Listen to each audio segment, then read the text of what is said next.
Bienvenue dans cette nouvelle séance du Divan renversé. Vous pouvez me retrouver sur toutes les plateformes de streaming, Spotify, Deezer, Apple Podcast et également sur les réseaux sociaux, Instagram et TikTok. C'est juillet, ça y est, c'est l'été. Pour beaucoup, vous allez être en vacances. Profitez-en bien. Nous allons voir aujourd'hui un sujet qui revient tous les ans, qui concerne à peu près tout le monde. Ça va de l'adolescent, jusqu'à l'adulte, célibataire. On va parler des relations d'été et de ces relations qui sont extrêmement intenses, pour certaines brûlantes, pour d'autres, des relations légères, mais des relations, qui, à un moment donné, vont devoir se terminer, tout simplement parce qu'on n'est pas forcément, dans une relation avec son voisin de palier. Donc vous allez partir, en vacances, jusque-là, tout va bien. Vous êtes seul, vous avez passé une année, compliquée, pour certains une année où vous avez été célibataire et vous avez décidé que pendant ces vacances-là, il était hors de question que vous restiez tout seul.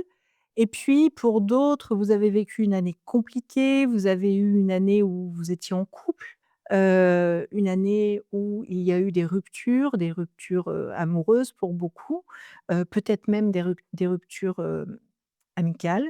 Et vous avez décidé de renouer du lien social.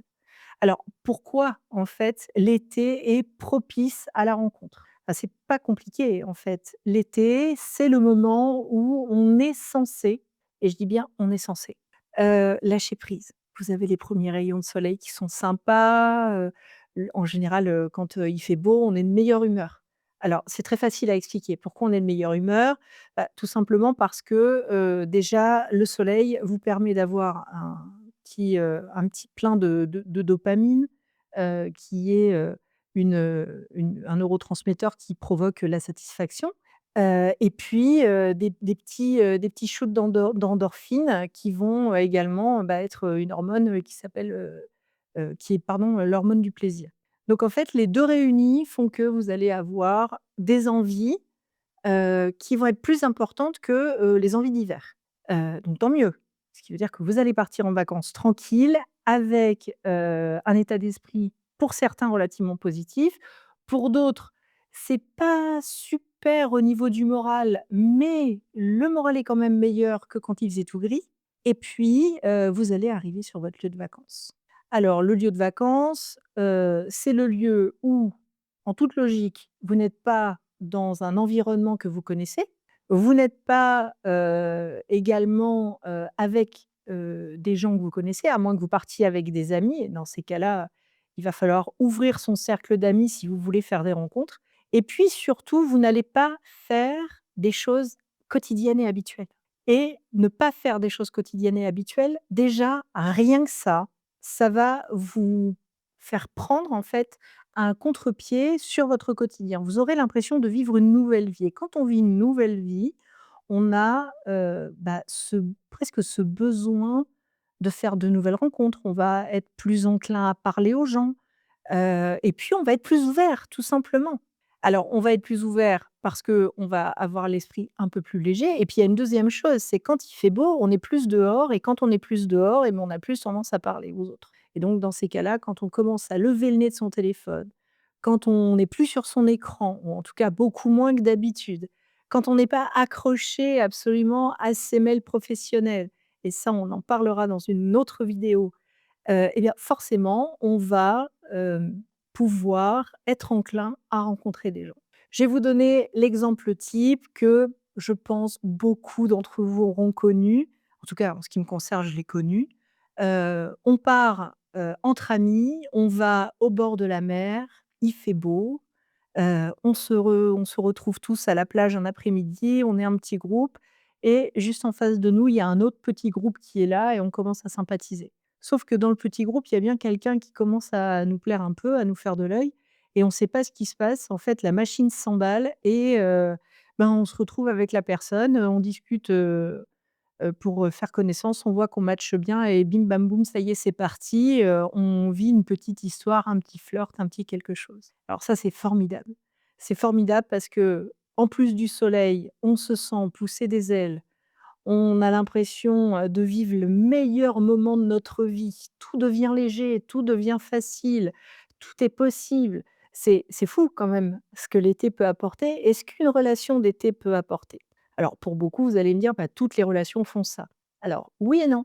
Toutes les relations dans l'absolu, peuvent laisser penser, que, bah, qu'elles font ça, sauf que pas spécifiquement quand vous êtes en plein boulot, que vous avez la tête dans le guidon toute la journée et que les seuls moments où vous allez pouvoir, bah, revoir la personne, qui, vous donne des petits papillons dans le ventre, ça va être le week-end, ou même un week-end sur 2. Pour les gens qui sont séparés, qui viennent de rencontrer quelqu'un, quand vous êtes sur les week-ends avec les enfants, peut-être que vous n'allez pas, voir la personne, que vous venez de rencontrer, vous allez attendre d'être tout seul. Donc là, c'est compliqué parce que d'abord, 1, il y a du délai, 2, vous avez quand même le quotidien qui vous prend la tête et pour peu que vous soyez dans un travail qui vous plaît pas spécifiquement, on ne va pas avancer et puis, vous ne serez pas aussi léger qu'en été.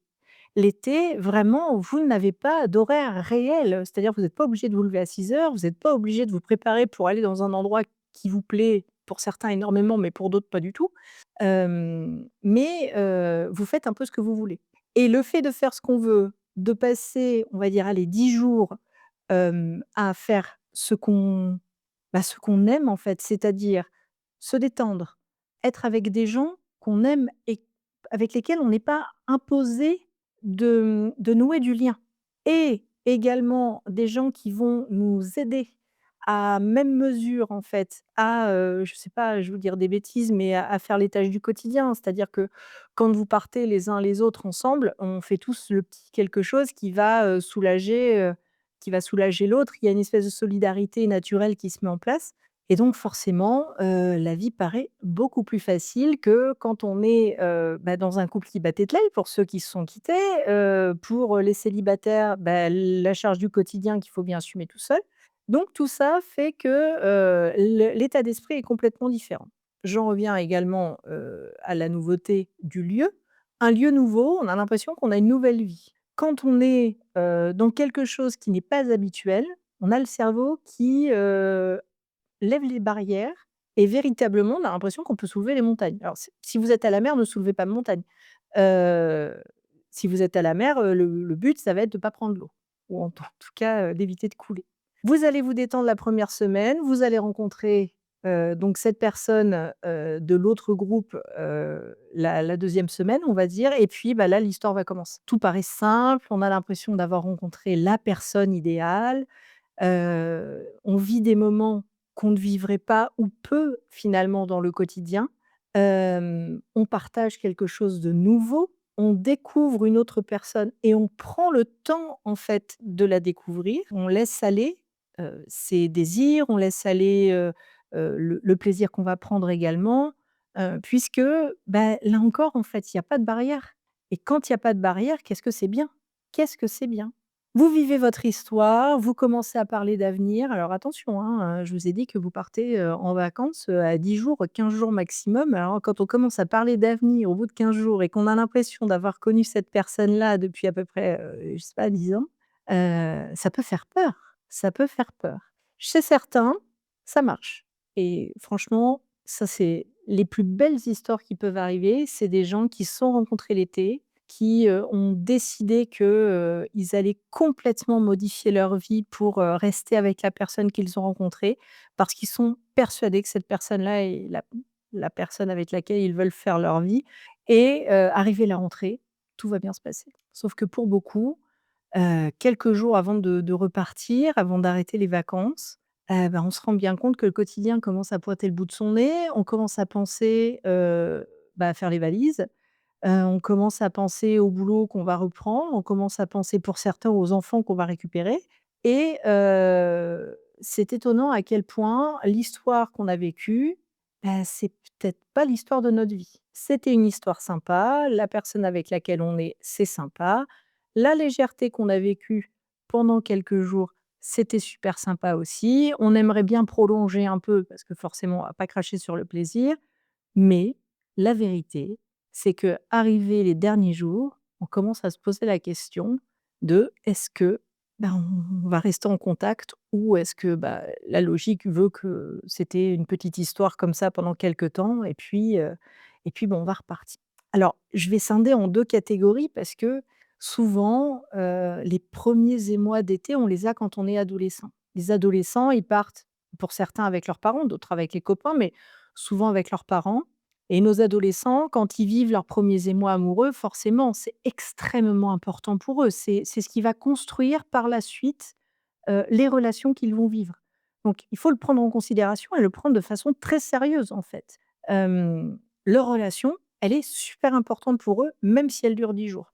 Pourquoi? Parce que l'investissement amoureux qu'ils ont mis dedans sera peut-être l'investissement amoureux le plus intense qu'ils auront vécu toute leur vie. Donc au moment où il faut partir, si l'un des 2 se fait larguer, il y en a un des 2 qui dans la voiture, va très certainement, faire la tête et ça va pas être super. En tant que parent, véritablement, ne minimisez pas le chagrin d'amour chez l'adolescent, tout simplement parce que, votre ado, il est malheureux, mais vraiment, adolescent, adolescente, hein, les 2 peuvent être très malheureux, et si vous considérez en fait que leur relation n'était pas importante, c'est eux que vous déconsidérez et donc ils méritaient, hein, de la vivre cette relation-là. Je veux dire toute l'année, ça s'est passé pour eux toute l'année, peut-être ils ont cravaché à l'école, peut-être toute l'année, ils ont pas eu de relation, peut-être qu'ils se sont fait, je sais pas, ils se sont fait quitter, ça a été dur pour eux, mais ils ont continué à bien travailler et voilà, ils ont fait leur classe et tout a été correct. Pendant l'été, ils pensaient trouver quelqu'un avec qui ils allaient avoir du réconfort et ils pensaient que leur année d'après, leur année prochaine serait une année beaucoup plus légère que celle qu'ils ont vécue. Si vous, en tant que parent, vous dites: «Bah, ça va, tu en auras d'autres», alors on le sait, nous, à notre âge, on sait que oui, il y en aura d'autres forcément et que la rupture, de l'amourette d'été, elle est pas si dramatique. Sauf que si c'est dramatique, si pour votre enfant, il est malheureux comme les pierres, écoutez-le, soutenez-le. Éventuellement, s'il a une oreille un peu attentive à ce que vous pouvez, lui dire, vous pouvez lui expliquer que vous aussi ça vous est arrivé, que vous aussi vous avez été très malheureux et ça vous a pas empêché de rencontrer, son père ou sa mère, que, vous êtes, voilà, que désormais vous êtes très heureux et que vous regrettez absolument pas d'avoir eu cette relation-là parce que ça vous a appris aussi beaucoup. Mais ne leur dites pas que c'est pas grave, parce qu'une rupture, dans n'importe quel cas de figure, c'est forcément grave. Chez l'adulte, c'est dramatique parce qu'on a le cœur qui se brise et quand on a un cœur qui se brise quand on est grand, ça fait extrêmement mal et en plus on s'en veut et quand on est jeune et ben, un cœur brisé, quand il se répare, ça fait toujours des petits morceaux et des petites miettes qui restent sur les côtés pour les relations d'après. Donc faites en sorte que vos enfants aient tout l'espace du chagrin. Ils ont le droit de l'avoir. Si le chagrin, il existe, c'est pas pour rien, il faut le vivre et il faut le vivre le plus pas le plus intensément possible parce qu'à un moment donné, il faut aussi savoir gérer, en fait, ce chagrin-là et en faire quelque chose. Mais en tout cas, pouvoir le partager, hem et puis savoir qu'on garde, un espace dans lequel on va pouvoir, trouver du réconfort. Et là, pour nos adolescents, le réconfort, ce sera quand même nous, ce sera aussi très certainement ses amis s'il est parti avec des amis, mais principalement, ça reste le parent. Pour les adultes qui ont rencontré quelqu'un et beh, j'ai envie de vous dire, le chagrin de l'adulte, il est quand même, à peu près à hauteur du chagrin de l'enfant, enfin, en tout cas de l'adolescent. Pourquoi? Bah, parce que quand on tombe sur un amour d'été, je sais pas vous, mais en tout cas, moi j'ai eu l'impression d'avoir 14 ans. Donc c'était formidable, c'était merveilleux, c'était, la personne parfaite, c'était surtout l'idéalisation que je m'en faisais et c'était surtout l'histoire que je portais toute seule dans ma tête, bah, parce que, on aime bien porter des histoires dans notre tête, on aime bien construire quelque chose, où on se dit, «C'est formidable et il y a qu'à moi que ça arrive et ça arrive pas aux autres» et on se sent exister, on se sent unique et se sentir unique dans ce type de relation, je ne sais pas si ça, vous parle, ce que je vais vous dire, mais ça donne une confiance en soi qui est au-dessus de tout et on a l'impression qu'on va conquérir le monde. J'espère que vous vous rendez compte que une relation l'été, alors je vous parle de l'été parce que c'est le sujet. Si vous rencontrez l'hiver, sachez que ça fera la même chose. Mais une relation peut transformer complètement votre vie à un instant T. Alors, si ça dure longtemps, écoutez, cultivez-le et faites en sorte que ça dure tout le reste de votre existence. Mais si ça dure l'été, prenez cette relation-là, cultivez-la autant que vous pouvez et laissez germer au fur et à mesure. Et même si cette relation s'arrête, ce que vous avez vécu pendant ce temps-là et toutes les graines que vous aurez fait germer pour vous, le jour où elles vont pousser, elles pousseront pour vous parce que vous serez tout seul et que les choses n'auront pas fonctionné. Mais la vérité, c'est que ça vous fera une expérience qui vous permettra peut-être de ne pas réitérer certains éléments, comme par exemple l'idéalisation en fait de la relation. Donc ça, en grandissant, en prenant un peu de maturité, on essaie d'éviter en fait, d'avoir ce genre de relation-là parce qu'on sait qu'à un moment donné, en fait, on est déçu et plus on avance dans le temps, plus on avance dans les relations, plus on avance dans l'âge, hein. En fait, plus ça va et moins on y croit. Si vous avez eu rupture sur rupture sur rupture, vous arrivez à un moment donné de votre vie où quand vous rencontrez quelqu'un, vous dites: «Mouais, bon, bah, on va voir ce que ça donne». Sauf que vous allez avoir un investissement tellement minime dans la personne que vous allez rencontrer que l'autre va s'investir à hauteur de ce que vous investissez, c'est-à-dire rien. Donc en fait, c'est une relation qui sera clairement vouée à l'échec. Si on veut qu'une relation fonctionne, que ce soit une relation d'été ou une relation tout court, l'investissement doit être égal de part et d'autre. La personne qui investit dans la relation doit être à hauteur de ce que vous investissez. Et là, je ne suis pas en train de vous parler de contre-investissement, c'est-à-dire que vous ne pouvez pas attendre de l'autre ce que vous investissez. Je m'explique. Si vous êtes quelqu'un d'extrêmement, démonstratif, dans l'émotion, que vous avez, ce que j'appelle les personnalités amoureuses, des gens qui sont, certains disent cœur d'artichaut, mais c'est pas ça. C'est vraiment vous avez ce besoin absolu de montrer à l'autre que vous l'aimez, que vous tenez à lui, que c'est une personne formidable et que vous tombez sur quelqu'un qui n'agit pas comme ça, qui lui n'est pas comme ça. C'est pas que la personne ne tiendra pas à vous à la même hauteur, c'est juste qu'il vous le montrera pas de la même manière. Vous ne pouvez pas demander à quelqu'un de vous aimer à hauteur de ce que vous l'aimez, ou en tout cas de ce que vous l'appréciez. C'est pas possible dans le sens où il ne vous donnera jamais ce que vous attendez de la manière dont vous l'attendez. C'est pas possible. Ou alors, vous êtes devant votre miroir et vous entretenez une relation avec vous-même. Donc, vous allez, avoir un moment où vous allez être déçu, où vous allez vous dire que la personne tient pas forcément à vous, ce qui est faux. La personne tient bien à vous, hein. Pour certains, vous allez soit continuer à courir après pour, essayer d'avoir quelque chose en retour, de ce que vous investissez et donc là, ça va devenir maladroit parce que l'autre en face va se sentir complètement, étouffé par des sentiments qu'il attend pas et puis, à contrario, vous pouvez, lâcher l'affaire. Ce qui est dommage parce que, la relation était super bien et des fois ça tombe sur le nez des gens qui sont un peu taiseux et qui montrent pas trop leurs sentiments. Ils comprennent pas en fait pourquoi, il me quitte ou elle me quitte, je comprends pas. Enfin, ça se passait bien pourtant. Ah oui, mais ça se passait bien, mais simplement, le retour était pas à hauteur de ce que la personne attendait. Si vous n'en parlez pas, forcément, l'autre en face, il va pas le deviner. Il a pas une boule de cristal pour savoir exactement ce que vous attendez. Et là encore, ça fait aussi partie de la connaissance de l'autre. Quand, c'est l'été, on va pas se mentir, on a pas trop le temps. On a un petit timing quand même, hein. On est en vacances, du, 14 juillet au 28 juillet. Donc, il va falloir faire fi ça à la connaissance de l'autre, hein. On va se cantonner au nom, prénom, éventuellement situation, familiale et puis, savoir où il habite histoire de voir si c'est un peu loin de chez nous ou pas. Ça cale un petit peu le le début de la relation.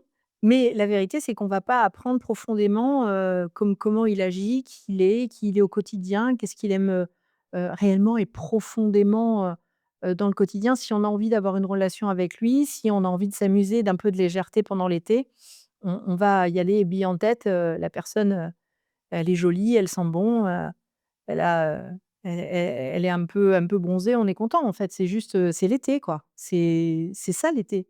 L'été, il y a rien de grave et en même temps, tout est grave dans une relation qui arrive à sa fin. Sauf que c'était le début, de l'histoire, hem, dans cette légèreté-là. Vous attendiez de la légèreté pour votre été. Bah, vous l'avez eu. Vous voyez à quel point on modifie quand même notre perception au fur et à mesure que, on va, j'allais dire tomber dans le piège, mais c'est pas un piège, ou alors c'est un piège quand même bien agréable, dans le piège relationnel. C'est-à-dire qu'au début, on se dit: «Ah oui, on va voir ce que ça donne, c'est pas grave, c'est l'été, on part dans 15 jours», et puis, ben, on va se prendre au jeu et puis on va se dire: «Ah oui, mais attends, parce que je l'aime bien en fait, il est sympa», et puis on y pense toute la journée et c'est pareil, on a le temps d'y penser toute la journée à la personne, parce qu'on a que ça à faire, parce qu'on est détendu, parce que, la charge du quotidien, elle est très limitée quand on est en vacances et qu'on est en dehors, hein, de chez soi. Forcément, tout ça c'est ça compte aussi, et puis, comme je disais tout à l'heure, on arrive à la fin et on se dit: «Mais alors quelle place l'autre peut avoir dans mon quotidien? Dans quelle mesure je peux m'organiser en fait dans ce quotidien-là?» Et ben, en fait, le quotidien tant qu'on l'a pas revécu, c'est-à-dire tant que vous avez pas eu votre rentrée, ben, en vérité, vous allez pas, véritablement savoir comment ça se passe. Peut-être que vous allez garder contact, juste après être rentrés l'un et l'autre. Si vous habitez pas trop loin, bah, forcément vous allez pouvoir même organiser les choses pour que, bah, votre relation puisse, perdurer un peu plus, pour, la une relation d'été indien, ce serait bien, que ça dure jusqu'à septembre-octobre, et puis, bah, pour certains, ils habitent tellement près que, bah, ils vont pouvoir vraiment entamer quelque chose de sérieux, et puis pour les autres, bah, c'est une organisation de vie. Donc si c'est vraiment une personne avec laquelle, pardon, vous voulez être, bah, c'est pas très compliqué, vous prenez, vos dispositions à la rentrée, pour, pouvoir, réorganiser votre planning et voir la personne. Pour ceux qui sont seuls et qui n'ont pas d'enfants, et ben c'est, peut-être organiser ses voyages pour rejoindre la personne, ou prendre sa voiture pour rejoindre la personne. Ou l'autre peut venir nous rejoindre aussi de temps en temps, mais ça, c'est une question de planning, et savoir, si le planning, on peut mettre des coups de pelle dedans ou pas, parce que ça sinon ça risque d'être un peu compliqué et on finit par lâcher l'affaire en se disant: «Mais c'est pas possible en fait, je peux pas faire ça». Alors ça fait mal au cœur, mais il faut aussi y penser. Alors peut-être pas y penser dès le début quand on rencontre la personne, parce que ça met déjà un frein et c'est pas ce qu'on veut, mais la réalité, c'est que quelques jours avant de partir, il faut quand même avoir la conversation avec l'autre en disant: «Bon, moi, qu'est-ce qu'on fait? Est-ce qu'on continue? Est-ce qu'on continue pas? Est-ce que véritablement, ça vaut le coup?» Alors, une relation vaut forcément le coup, surtout en début de relation. On est tellement bien, on a tellement de bien-être au quotidien que ça vaut forcément le coup de vouloir continuer. Mais à quel prix? Est-ce qu'on veut continuer pour ne pas être seul le reste du temps? Et dans ces cas-là, ben, peut-être pas un bon truc, parce que ça veut dire qu'on fuit quelque chose. Ou alors, est-ce que, on veut continuer parce que vraiment la personne, elle vaut le coup, et on a envie en fait d'aller au-delà de la connaissance un peu superficielle qu'on a eue avec elle pendant 10 jours, et puis plus ça va et plus on se rend compte que, bah, en fait la personne elle nous correspond vraiment et on a vraiment envie d'aller plus loin, et voilà quoi, on a envie de vivre une vraie relation, et dites-vous une chose, c'est quand on a envie de vivre une relation, peu importe l'endroit, peu importe, la distance, ça peut être, même un océan qui sépare, même si c'est très compliqué les relations à distance, ça on va pas se mentir, c'est la vérité. Bah, ça peut quand même marcher parce que cette personne-là, elle est, vous voyez, à même hauteur que vous au niveau relationnel, et elle va vouloir s'investir aussi dans cette histoire qui, dès le début, a été construite à 2. Parce qu'une histoire idéalisée d'un côté ou de l'autre, forcément, il n'y a qu'une personne qui la porte. Il y en a pas 2. Le but, c'est que les 2 soient au même niveau d'investissement, et comme ça, il y a moins de déception aussi. Parce que les 2 étant même échelle d'investissement, si à la fin de l'été, vous êtes très raisonné et vous vous dites: «Bah, j'ai pas envie en fait de bousculer mon quotidien en dehors d'un cadre de vacances, et que, bah, j'ai juste, bah, en gros, j'avais juste envie de m'amuser et c'est bon», et que l'autre en face dit: «Bah, c'est OK», bah, sachez que cette personne-là, ça va rester un excellent, souvenir dans votre vie. Forcément, ça va vous chagriner un peu parce que vous aurez pris des habitudes agréables, et forcément le quotidien va redonner, les anciens repères, qui pour certains étaient pas, les meilleurs, mais bon, ma foi, il faut bien reprendre raison, et puis, bah, on n'a pas le même chagrin que le chagrin subi. Parce qu'un chagrin dans l'absolu, c'est quand même subri. Quand je parle de chagrin, on est vraiment dans le sentimental. La peine, elle peut être pour plein de choses. Le chagrin, avec un grand C, hein, c'est quand même quelque chose de particulier qui indique que Si on a mal, c'est vraiment parce qu'on tenait à l'autre et ce chagrin-là, souvent, c'est dans les relations qu'on le vit. Alors c'est bien sûr, ça peut être des relations amoureuses, mais vous avez ça aussi, avec un parent, avec des amis. Vous pouvez avoir des gros chagrins d'amitié également, hein, qui sont très difficiles à vivre. Mais là, en l'occurrence, c'est par rapport aux relations, qui, sont censées, être des relations légères. L'été, vous allez pouvoir peut-être, dans le cadre d'une rencontre que vous allez faire, vous révéler à vous-même. Se révéler à soi-même, c'est chouette parce que ça permet d'entrevoir peut-être des bases différentes à mettre en place, pour la rentrée. Ça vous permet de voir que vous êtes capable de casser votre routine. Ça vous permet aussi de voir ce qui va ou ce qui ne va pas dans votre vie au quotidien. Qu'est-ce que vous pouvez conserver un peu justement de toute cette légèreté que vous avez vécue, pendant, ces 10 jours, ces 15 jours, pendant votre séjour et ces rencontres que vous avez fait ou cette rencontre que vous avez faite et vous allez, en fait, transformer un petit peu les choses en vous étant autorisé à, à voir en l'autre peut-être ce qui vous manquait à vous et vous en nourrir pour, compléter, un petit peu, peut-être des éléments, que vous n'arriviez pas à mettre en place, ça c'est pas improbable, sur du quotidien. Peut-être en vous allégeant l'esprit sur certaines choses parce que vous avez pris du recul sur tout ce qui se passe chez vous en vous disant: «Ouais, est-ce que c'est véritablement important ou pas?» Souvent c'est peu important. Souvent ça nous permet aussi d'avoir l'élan de véritablement changer les choses et ça je vous le souhaite. Si, vous avez, une vie qui ne vous correspond pas et ça fait des mois que ça ne vous correspond plus et là vous rencontrez quelqu'un qui vous donne un nouveau prisme et qui vous dit: «Mais en fait, pourquoi tu fais pas comme ça? Peut-être que moi je serai pas dans ta vie demain, mais tout seul tu peux y arriver». Bah, prenez un peu ce qu'on vous donne et utilisez-le à bon escient pour votre quotidien et que ça vous soit utile à vous-même. Pas forcément dans l'idée d'un couple, mais dans l'idée du couple avec vous. N'oubliez pas, hein, on l'a déjà, vu ensemble, mais vous êtes quand même votre meilleur allié et prendre un petit peu d'expérience à droite et à gauche, quand elle est très positive et vous l'apportez à vous, ça ne peut que vous alléger l'esprit. La relation, lorsque, vous l'entrevoyez, quand, vous l'avez vécue intensément, quand, elle vous a apporté énormément. Cette relation-là, même si ça fait mal pendant un moment, dites-vous que les souvenirs que vous aurez dans 5 ans, dans 10 ans, peu importe, vous garderez le meilleur et vous vous direz: «Ah c'était cool, c'était sympa, c'était des vacances dont je me souviendrai». On dira peut-être aussi: «Qu'est-ce que ça m'a fait mal quand ça s'est fini», mais on gardera le meilleur de la relation.